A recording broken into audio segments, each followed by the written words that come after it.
আসসালামু আলাইকুম my YouTube family, কেমন আছেন সবাই? আমার এই ছোট্ট চ্যানেলে আরেকটি নতুন ভিডিও দেখার জন্য সবাইকে জানাই আমন্ত্রণ। এখানে আমি গেস্টের জন্য রান্না বান্না শুরু করেছি। আমার গেস্ট সিলেট থেকে আসবে, তারা রাতে ট্রেনে উঠেছে, সেজন্য সকাল ভোরে এখানে এসে পৌঁছাবে। আমি রাতে থেকেই কিছু কিছু আইটেম করে রাখবো যেগুলো সকালে নাস্তায় দেব, যেমন পিঠা, তারপর হচ্ছে যে গরুর মাংসটাও করে রাখবো, পরোটার সাথে দেব সেজন্য। আর হচ্ছে রোস্ট ভেজে রাখবো, কিছু কিছু কাজ আগিয়ে রাখতে হবে, কারণ হচ্ছে গেস্ট থাকবে বাসায়, তারপরে সকালে গ্যাস থাকবে না। গেস্টকে নিয়ে তো সব আইটেম একসাথে রান্না করা যাবে না। যদি দুপুরে আসতো তাহলে দেখা যেত ভোর থেকে উঠে করে নিতে পারতাম।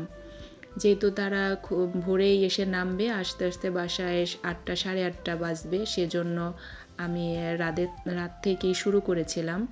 এখানে আমি চাল ভিজিয়ে রেখেছিলাম, এখন ব্লেন্ড করব, ভিজা পিঠা বানাবো আর পাটিসাপটা পিঠা বানাবো। এখানে 2 লিটার দুধ নিয়েছি, আর হচ্ছে দুধটা অলরেডি জাল করে নিয়েছি, আর শিরাটা মিঠাইটা আলাদা করে নিয়েছি। যতই ভালো হোক, তারপর আমি একসাথে দেই না, ফেটে গেলে মেজবানের সামনে সেটা দেখতে বাজে দেখা যাবে। আর ওপর চুলায় পিঠাও বানিয়ে নিচ্ছিলাম, দুধটা ভালো করে জাল দিয়ে তারপরে পিঠা দেব। দেখা যাবে দুধটা যদি ঘন হয় তাহলে খেতে ভালো লাগে। আর এদিকে রোস্টের জন্য একটু মশলা মেখে রেখেছি, অনেক সময় শুধু লবণ দিয়েও ভাজি, আবার কখনো হলুদের গুঁড়া দিই, তবে আমি জর্দা রঙটা দেই না, খুব কম। যদি অনেক বেশি লোকের আয়োজন হয় সেক্ষেত্রে দেই, তাছাড়া জর্দা রং তো খাওয়া ভালো না, সেজন্য সেভাবে দেই না। তো আমার ভিজা পিঠা বানানো শেষ। পুরো ডিটেলসে দেখাতে গেলে লম্বা সময় চলে যাবে, আর আমি অনেক কিছুই দেখাবো অল্প একটু একটু করে, তার জন্য সব কিছুই অল্প অল্প ফুটেজ নিয়ে রেখেছিলাম। হালুয়া করেছি, সেটারও ভিডিও নিইনি। আর মাশাল্লাহ আমার পাটিসাপটা পিঠাগুলো খুব সুন্দর হয়েছিল, এই শীতে প্রথম পাটিসাপটা পিঠা। আর ভিজা পিঠাটাও সুন্দর হয়েছিল। অনেক সময় নিয়ে করেছিলাম আস্তে আস্তে, যাতে আমার পিঠাগুলো সুন্দর হয়, সব কিছু পারফেক্ট হয়। আর যারা আসছেন তারা একেবারেই নতুন, আমার পরিচিত না, আমার হাজব্যান্ডের। তো যখন এরা ব্যবসার জন্য ট্যুরে যায় কোম্পানি থেকে, তখন তাদের সাথে একটা পরিচয় হয়েছে, সেই সূত্রেই আসা। আর ভাইয়া ভাবি হচ্ছে আমেরিকার ভিসা উঠানোর জন্য আসবে, তাদের 3 তারিখে এম্বাসিতে দাঁড়ানোর ডেট ছিল, 4 তারিখে 2 তারিখের রাতে তারা ট্রেনে উঠেছে, 3 তারিখ সকালে এসে নেমেছে, আর 4 তারিখে ছিল তাদের ডেট। তো এজন্য দেখা যাচ্ছে যে অপরিচিত, তো তাদের সামনে কি প্রেজেন্ট করব কি করব না ঠিক বুঝতে পারতেছিলাম না। আর যেহেতু অন্য ডিস্ট্রিক্টের, তাদের খাবার দাবারটা কেমন হবে সেটাও আমার খুব একটা ধারণা ছিল না, কারণ সিলেটে আমার কোনো রিলেটিভই নেই যে তাদের খাওয়ার রুচি কেমন বা কী ধরনের খাবার খায়, সেটা আমি জানি না। তারপরে আমি আমার মতো করে আমাদের মতো করেই করেছিলাম, তবে আলহামদুলিল্লাহ তারা সব কিছুই পছন্দ করেছে এবং তৃপ্তি নিয়ে খেয়েছে। এদিকে হচ্ছে তারপরে নেক্সট ডে সকালে উঠে আমি প্রথমে রোস্ট রাতেই ভেজে রেখেছিলাম, রোস্ট বসিয়ে দিয়েছি, ডিম সিদ্ধ করেছি, ডিম সাদা কুরমা করব, চিংড়ি মাছ ভুনা করব, ইলিশ মাছও সাদা করে রান্না করেছিলাম। আর এদিকে টেবিলও সাজিয়ে রেডি করতেছিলাম, কারণ সকালেই তারা চলে আসবে। ভিডিওর এই পর্যায়ে এসে বলছি, যারা এখনও আমার ভিডিওতে লাইক দেননি প্লিজ দয়া করে একটা লাইক দিয়ে কন্টিনিউ করেন, আর যারা এই কাজটি করে দিয়েছেন তাদেরকে জানাই অসংখ্য ধন্যবাদ। আর এদিকে রান্না করে করে আমি রাখতেছিলাম, আর প্রথমে বাটিতে সার্ভ করিনি, কারণ সকালে রান্না তো, দুপুরে আবার একটু গরম করে তারপরে বাটিতে দেব। আর এদিকে হচ্ছে যে ভাতও বসিয়েছিলাম, আর হটপটে পোলাও রেখেছি যাতে ঠান্ডা না হয়। আর গরুর মাংসটা সকালে খাওয়া হয়েছিল পরোটা দিয়ে আর নান দিয়ে, সেজন্য অর্ধেকটা শেষ হয়ে গেছে। আর অনেক আইটেম তো পরে সেভাবে আর গরুর মাংস খাই নয়, তারপরে যা ছিল সেগুলো সামনে দিয়েছিলাম। আর এগুলো হচ্ছে আমার গেস্টরা নিয়ে আসছে আমাদের জন্য।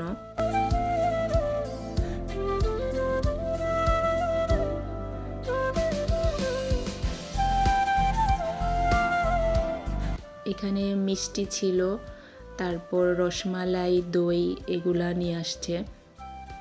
আসলে বাসায় আসলে তো এরকমই হয়, আর অপরিচিত ভাই আমার হাজব্যান্ডকে চেনা, কিন্তু ভাবিকে আমি কখনো দেখিনি। তবে অনেক ভালো মানুষ, সবাই ভালো। তার 2টা বাচ্চা নিয়ে এসেছিল আর বড় বাচ্চাটা বাসায় রেখে এসেছে। আর এদিকে আমি হচ্ছে যে বেড গুছিয়ে নিয়েছিলাম।